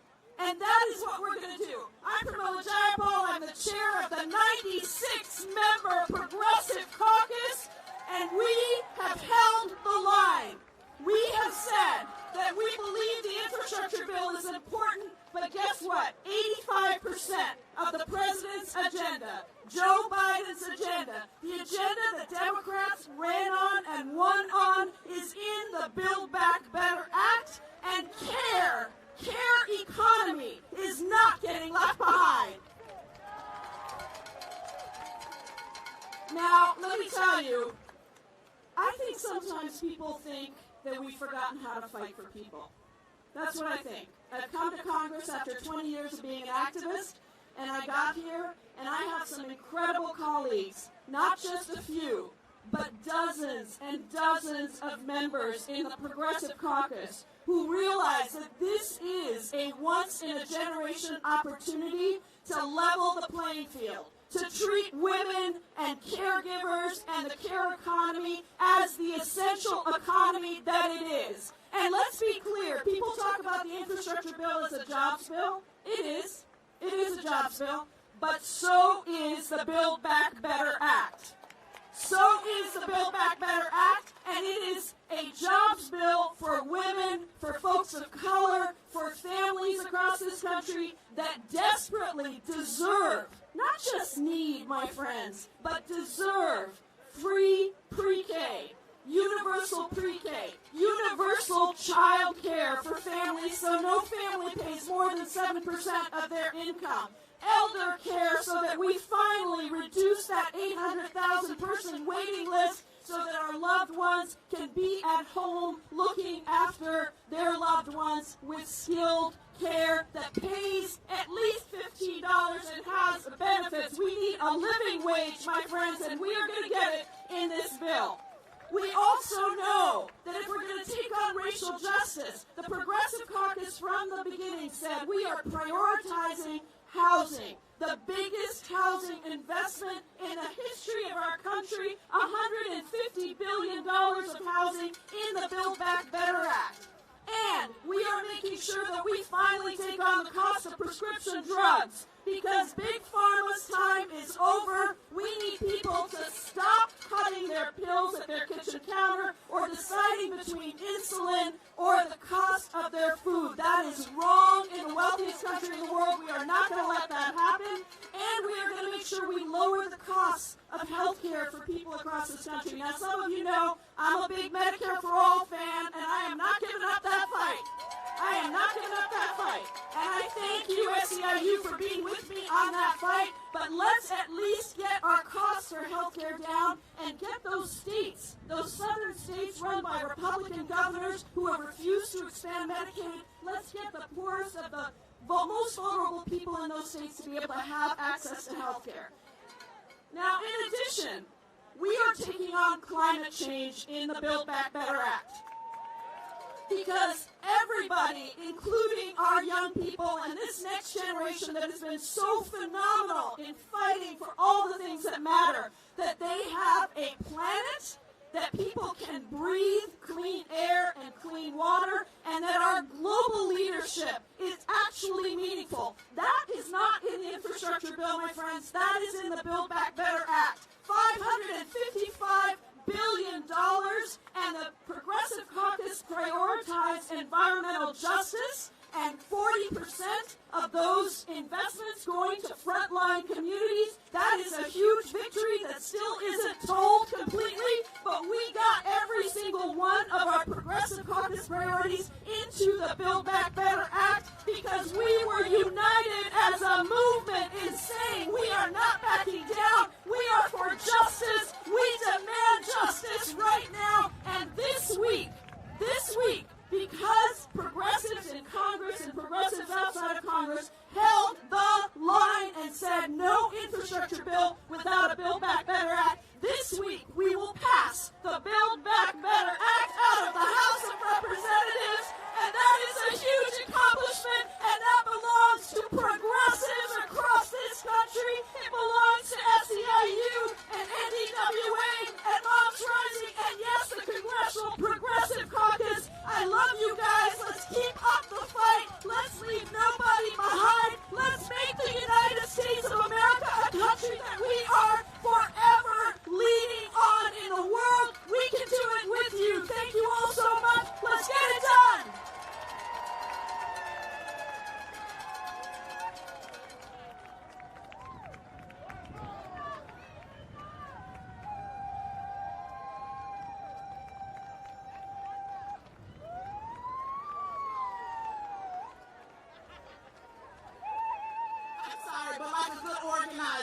representative was giving me, I'm her organizing committee, I was getting my assignment, my marching orders. We're getting this bill passed this week.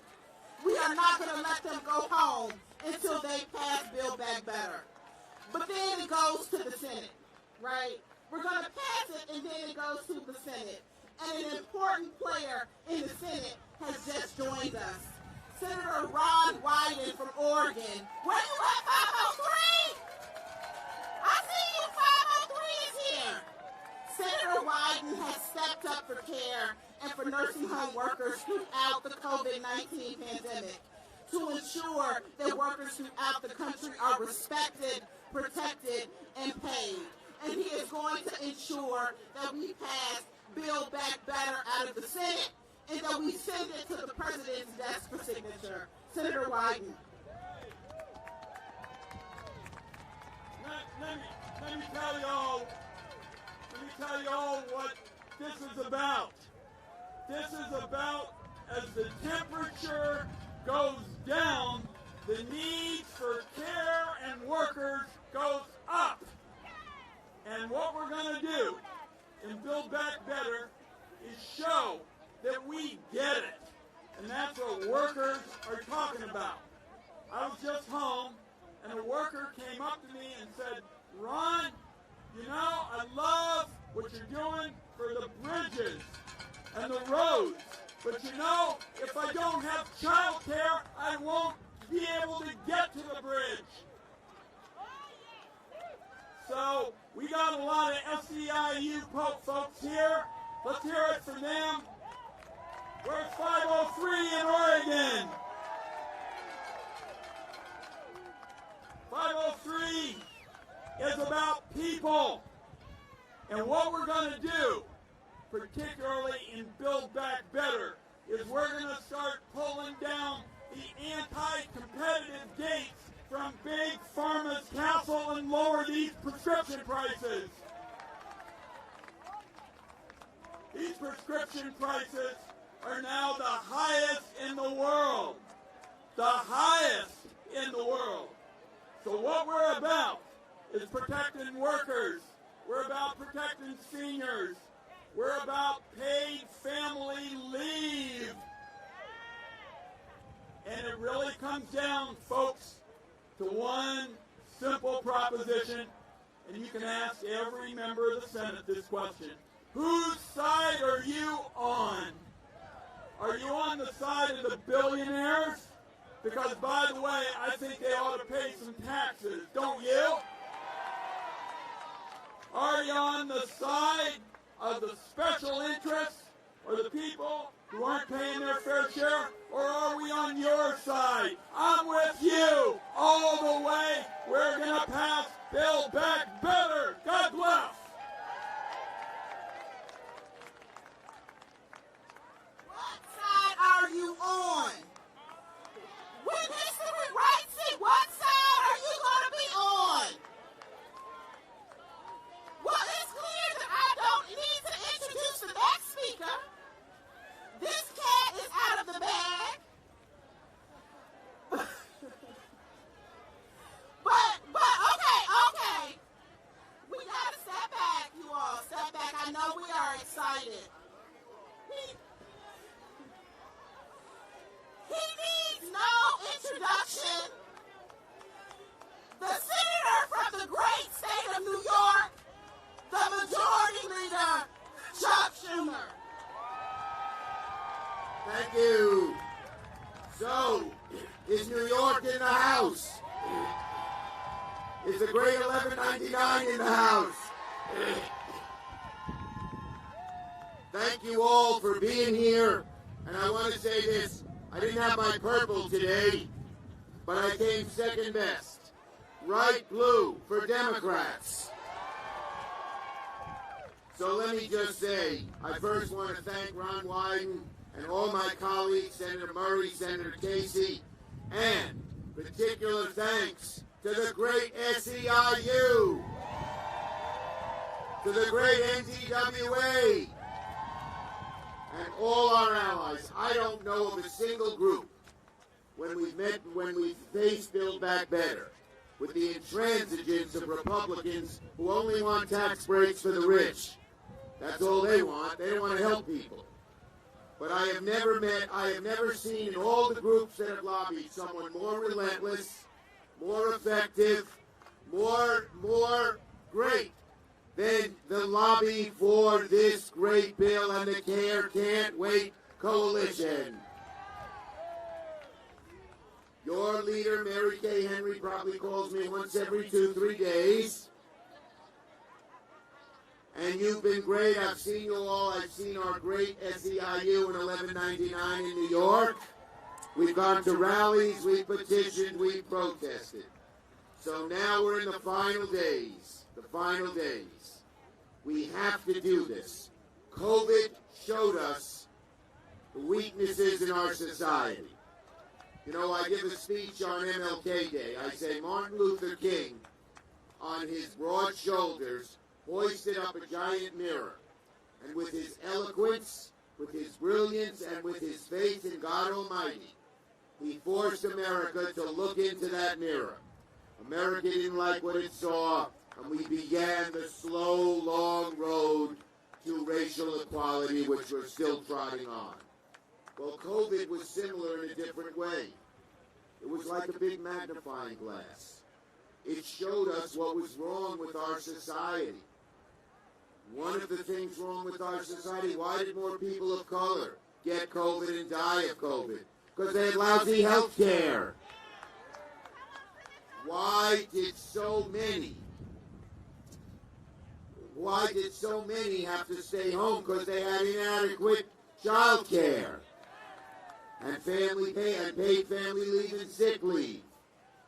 But what COVID also showed us was how necessary it was to make sure that those who took care of our elderly, of our disabled, got taken care of, that we make a program so that everyone can get it, not just the wealthy few, not just the lucky few.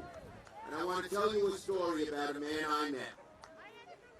His name was Recto. He was an immigrant. He probably was here undocumented. I didn't ask him. He lived in the Bronx. Anyone here from the Bronx? And every day before COVID, he got on a bus and went to take care of 3 elderly people. They wouldn't have lived without him. They would have passed away without him. Then COVID occurred. The bus was discontinued. You know what Recto did? This man making just not much more than minimum wage, he hardly had any money. Every day he paid for a cab because he knew those people depended on him. We need to help all the Rectos of the world get paid a good wage, not a minimum wage. We need to help the people he takes care of make sure they continue to get good care. And we need to make sure the millions of others who weren't lucky enough to have a Recto get taken care of themselves. And folks, we are not going to stop. Every day, every single day, tens of millions of seniors and elderly and sick rely on home care workers and community-based workers to live a life of decency and dignity. They're never going to get rich. They're never going to have, the kind of life they once made. I can say it without my paper.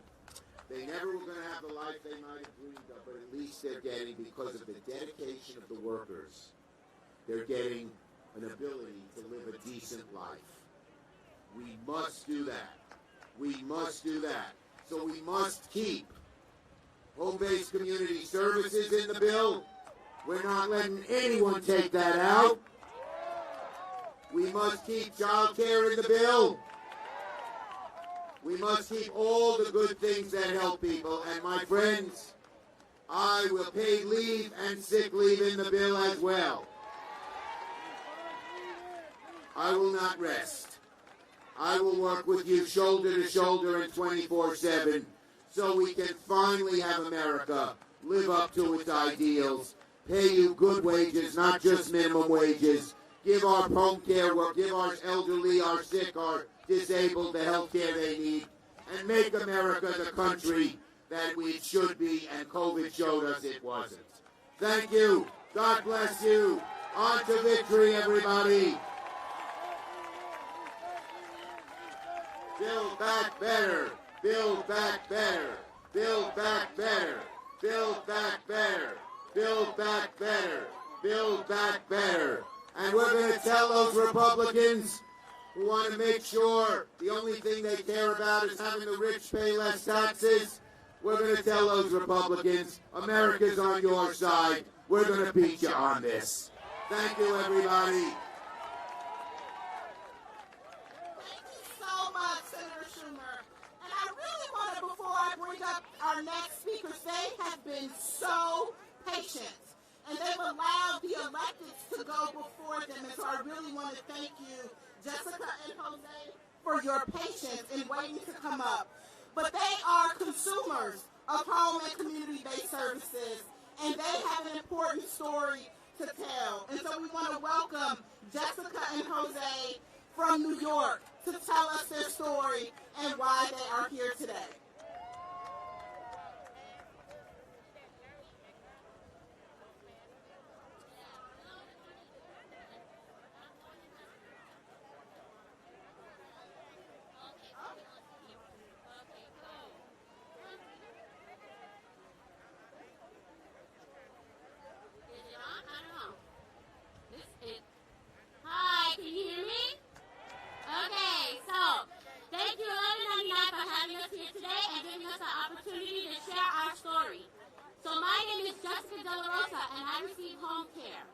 My mother is also disabled and receives home care. Essential worker, a phrase that we have all become familiar with, a phrase that became a part of our vocabulary during the pandemic. But for me, I have known the phrase, rather the love, loyalty, and dedication of essential workers my whole life. So many people have suffered during the COVID-19 pandemic, but many have had the luxury of working from home, including myself. But that was only made possible with the help of my PCAs. Throughout the pandemic, many PCAs traveled to work and back home again, risking not only themselves, but their family, to take care of many individuals with disabilities and barely getting acknowledged as essential. My mother's PCA of 36 years retired 2 years ago. My mother and her were pregnant together, raised children together, and aged together. That bond and trust that they had for so many years is such a rare gem. Back in the 80s, a person with a disability having a child with a disability was unheard of. Consumer-directed personal assistance is the reason my mother was allowed to keep me. We confide in our PCAs. They help us with our daily tasks. They help us raise our families. They help us during our mourning for the loss of loved ones, and they take care of all of our physical body needs. They wear many hats, but barely get paid the price of one. The Build Back Better plan is a huge stepping stone in giving PCAs the recognition they deserve for all the hard work that they have done and will continue to do. It will also give me the ability to hire more people with ease because their pay will better reflect their work. I came here in hopes that Republicans will hear us, hear our stories, hear our hearts, that this will benefit all of us, and to remember that, Republican or not, you will age and you will need an essential PCA worker to help you too. Thank you, my essential workers, and my favorite one, Robert Johnson.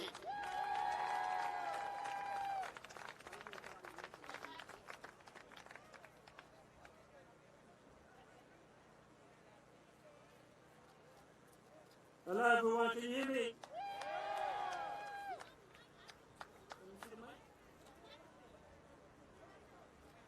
Does this mic work?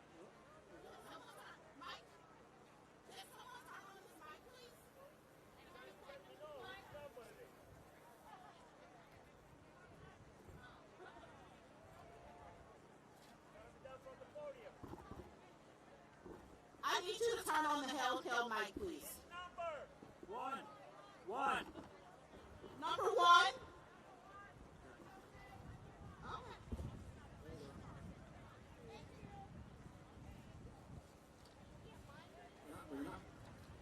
Is this better? Hello, everyone. My name is Jose Hernandez, and first, I would like to say thank you to all of the home care workers that are here today. If the government does not recognize you as essential, please know that I do consider you essential. You are essential in my ability to live a productive life. You are essential for me to continue living in the community, and you are essential for me to be able to continue to work and pay my bills. And at the height of the pandemic, you were essential in keeping us safe and alive. My home care worker, Fausto Romero, paid the ultimate price during the height of the pandemic and lost his life to COVID-19. And he was not considered essential to the government. Yet, they required him to leave his home and risk his life day in and day out to ensure that I was safe. And because of his sacrifice, I am here today. The Build Back Better plan will make it easier for me to find and retain home care workers. It will also pay them at a rate that represents the work that they do. They come into our homes and clean our apartments, cook our meals, and then we ask them to take care of our bodies, showering, toileting, dressing wounds, and the list goes on.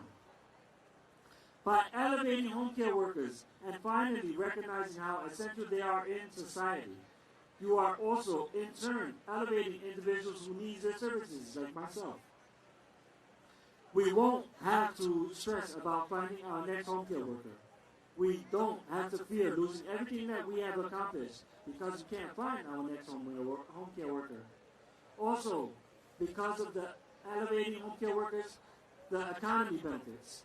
Home care workers will be able to finally afford living in the community themselves without having to work 2 and 3 jobs to afford their rent or supplement their income with government benefits like SNAP just to be able to purchase food. I hope by speaking today, my voice reaches across the aisle to the Republicans in hopes of that they will see that this will benefit all of us. Please pass the Build Back Better plan now. Thank you.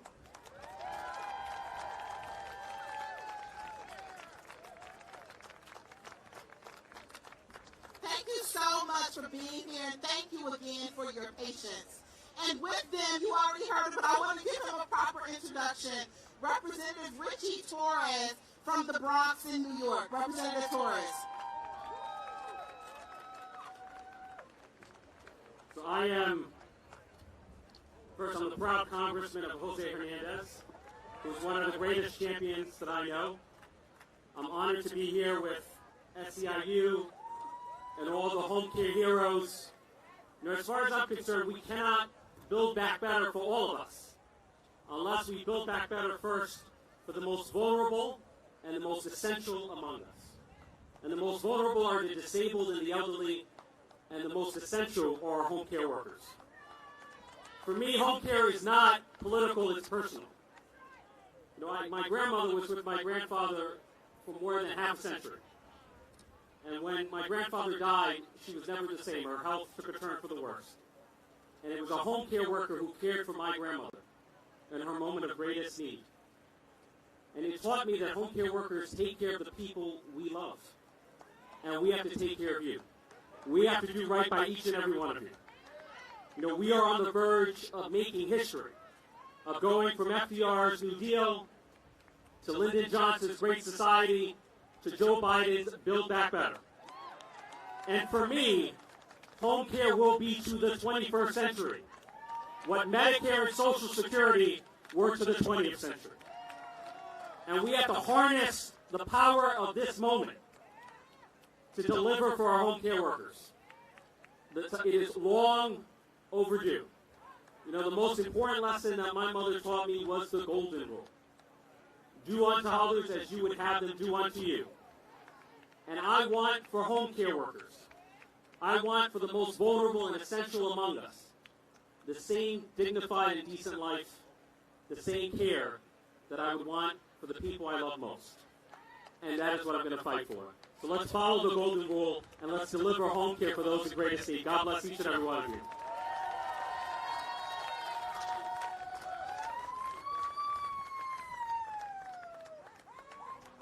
Well, all right. You can come mic one, please. Thank you. All right. Thank you so much to the consumers and the congressmen and the senator, all from the great state of New York. So I have another couple of really important people that I want you to listen to because they are from ADAPT. Yeah, give it up for ADAPT. They have taught us what fighting for real justice looks like, that there is nothing to be done about us without us.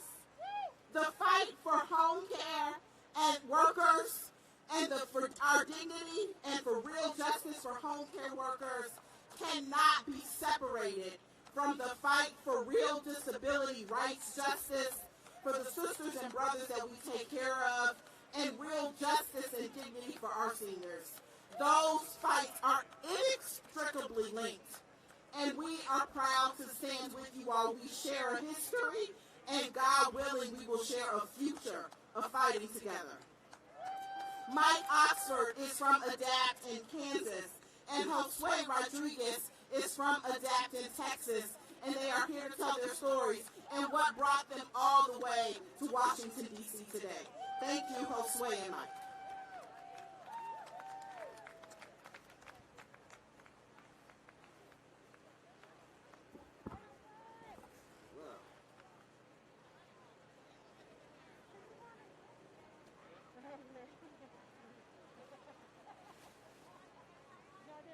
Yeah, that might be better.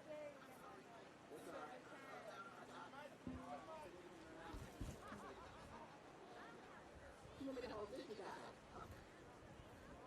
Howdy, y'all. My name is Mike Oxford, and I'm with the grassroots disability rights activist group called ADAPT.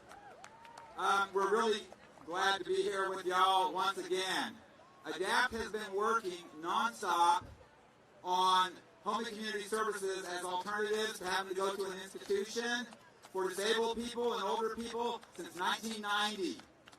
My ADAPT siblings that are here, collectively, we've all been arrested hundreds of times all over the country, protesting and demonstrating that people have the right to live where they want to in their own homes with their families and lovers and have a good time and walk around on this planet like everybody else and not get locked up because we need services. So along the way, in the 1990s, the Americans with Disabilities Act passed, and the Supreme Court interpreted that to say that people with disabilities of all ages have a right to live outside of institutions and get home and community services. Now, I'm not really great at math, but let's see. That was in 99. This is over 20 years, 20-something years, and we're still waiting. But guess what we learned along the way? For disabled people to secure our rights, we got to have a workforce to help us. And that's why we're here together. We truly are joined in our efforts. It's our friends, our families, ourselves, and the people that come in to help us every day so we can do whatever the heck we want and live the lives that we want. And we're not going to stop, not after all these years, until this is done, and I hope it's this week, because I'm kind of trying to retire. And so this would be a great way to spend a lifetime of accomplishing something like this. But what we want to do is really try to provide some really good examples of why we need to do this. And I want to introduce my comrade in arms and my brother, Josue Rodriguez, from El Paso, who's going to talk about the problems and issues they're having out there.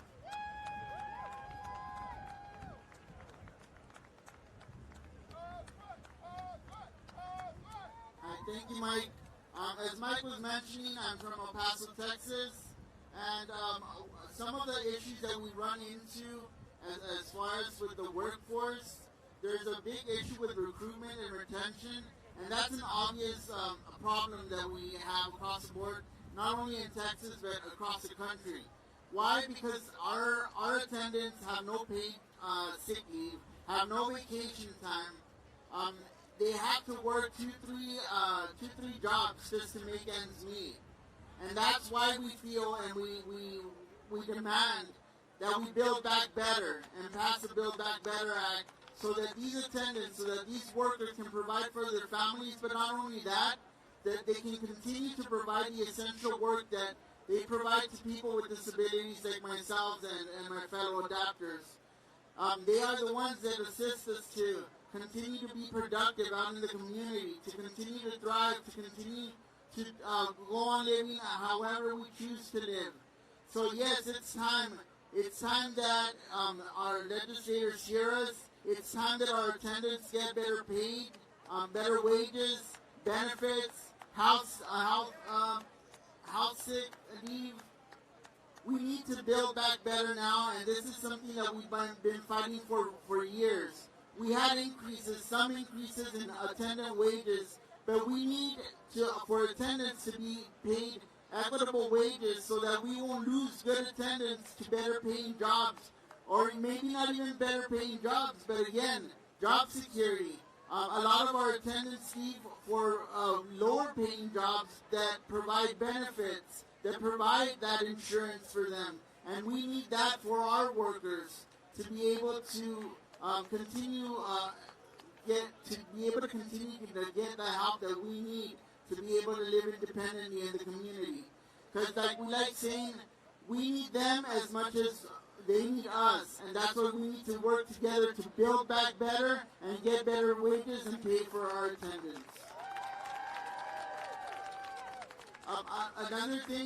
One other thing that is important in this aspect of attendance or attendant relationship with people with disabilities is the other aspect that we want from this bill is funding to go to build better and more accessible, affordable housing for people with disabilities, because there's a deep correlation between attendant care, people with disabilities, and having a place to live. And we need that funding for the Build Better Back Act to go to help alleviate some of the issues that we are facing. Thank you so much, Josue, and thank you, Mike. You can cut Mike one great. Thank you. Next, I'm going to be joined. We've been talking all day about the Care Cannot Wait Coalition, and I'm happy to be joined on stage by leaders from the organizations in the Care Can't Wait Coalition.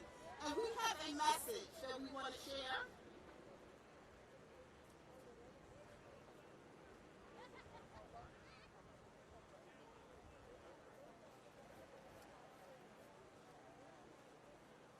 Yeah, maybe, I'm sorry, if you could turn mic one back on, it's easier if we pass it.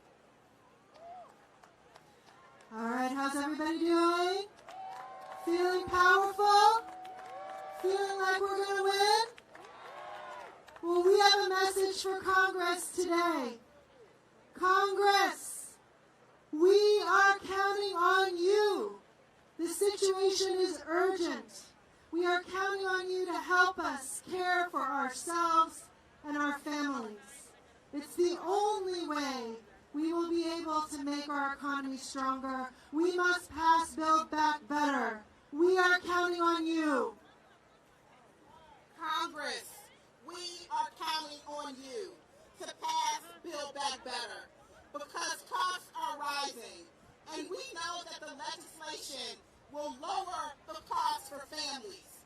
It'll help stop inflation and enable people to keep their jobs and create millions more good jobs. Congress, we're counting on you. We are counting on you, Congress. We're counting on you because just like we need bridges and roads to drive on to go to work, we need a care infrastructure so parents and caregivers can work, so children can thrive, and importantly, so caregivers can earn living wages. We are counting on you. We are counting on you. My name is Alexia, and I am representing Supermajority, which is a community of 500,000 people here in the U.S. My family comes from home caregivers. These issues matter to us every day. Legislation like this needs to be passed for families like mine, my mom, my tias, my tios, my family members that are immigrants that do this work every day for other people. We are counting on you. Build Back Better cannot wait, and care is essential. With Build Back Better, working people will finally have 4 weeks of paid family and medical leave when a new baby arrives or serious illness strikes, and will no longer be the only nation in the world without this critical policy in place. Con Build Back Better, los trabajadores finalmente tendrán 4 semanas de ausencias familiares y médicas pagadas cuando llegue un nuevo bebé o se presente una enfermedad grave entre la familia. Y ya no seremos la única nación en el mundo sin tener esta política crítica. I'm here for paid leave for all. I was lucky because I had some paid leave when I gave birth to my son, though I had to piece it together with every single sick day that I had. For many months postpartum, when I went back to work, I was not sleeping at all. My body did not heal, and I tried not to break, as I was on waiting list after waiting list for childcare, the entire time wondering how the majority of Americans who have 0 paid family leave and no access to care survive it all. Hello, I'm Gloria from Moms Rising. The cost of childcare hurts too many family budgets and pushes parents out of much-needed jobs. With the Build Back Better plan, childcare bills will be cut in half for most families. Thank you. My name is Latifa, and we're counting on you. When my 10th-month-old was hospitalized for respiratory infection, I didn't sleep for days. I held my baby on my lap during the entire stay. I was one of the lucky ones. I had to be there for him, 100% of my mind and body, to get through that week. If I had to worry about my job, or my economic security, or childcare for my other child, that would not have been possible. Build Back Better. We're counting on you. Hi, I'm Bethany with the ARC, and thank you. Louder. All right. I am Bethany Lilly with the ARC of the United States, and when we pass Build Back Better, we're not only going to have inclusive childcare, we're also going to have free preschool that will be open to every 3- and 4-year-old. Our kids, especially our kids with disabilities, deserve this investment. Hi there, I'm Dorian from Community Change, and I am the product of unpaid care work from my grandmother. My daughter is the product of unpaid care work from her grandmothers. And I'm one of the lucky few that when I had my daughter, I got to take paid leave, because that's the law here in D.C. But it should be a fundamental right for everybody in this country. So it's time to pass the damn bill. Hi, I'm Lydia. I'm from the Center for Law and Social Policy, and during the time we were working to pass paid leave, I've been staying home to care for my husband after his surgery. I was lucky. Class has a policy that would give me those days, but nobody should have to rely on luck or winning the lottery in their organization or their zip code to be able to care for a loved one during those stressful times and still be safe. So time to pass Build Back Better.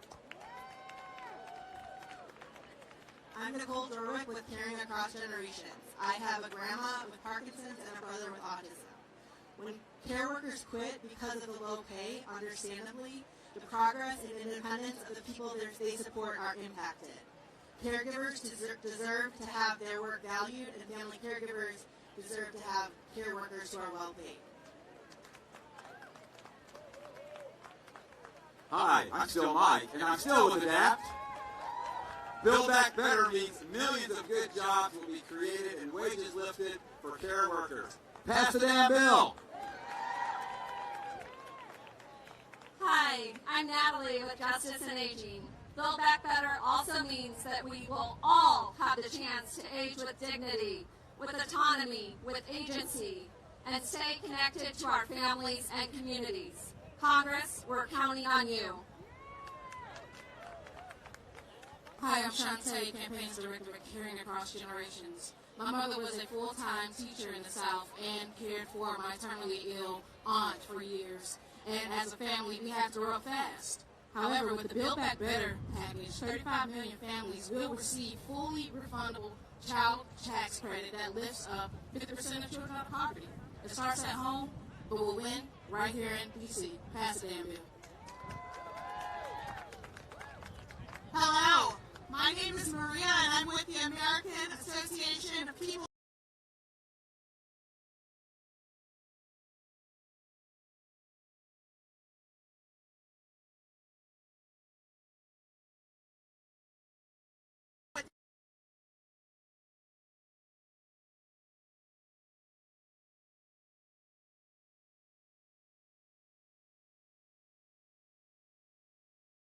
For our families, our children, our businesses, and our economy to thrive.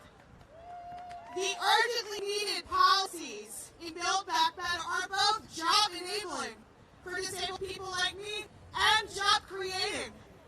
Congress, what time is it? It's time to deliver. Congress, we are counting on you. They all said it is much better than I can. And I just want to thank this amazing coalition of women and men who have made me a better organizer, a better leader. I hold their fights. They hold mine. We all hold one another. And together, we are counting on Congress to pass the damn bill. We're counting. We're counting on you. We're counting on you. We're counting on you. It's time to deliver. It's time to pass the bill. It's time to center love and care in this economy, in this country. It's time to move us forward to an America that really reflects the values that we were founded on. And I am proud to be in this fight and in this struggle with each and every one of you. Onward together. Let's go get it. That's why we're done. Thank you for your patience. So I got a few housekeeping items. The bus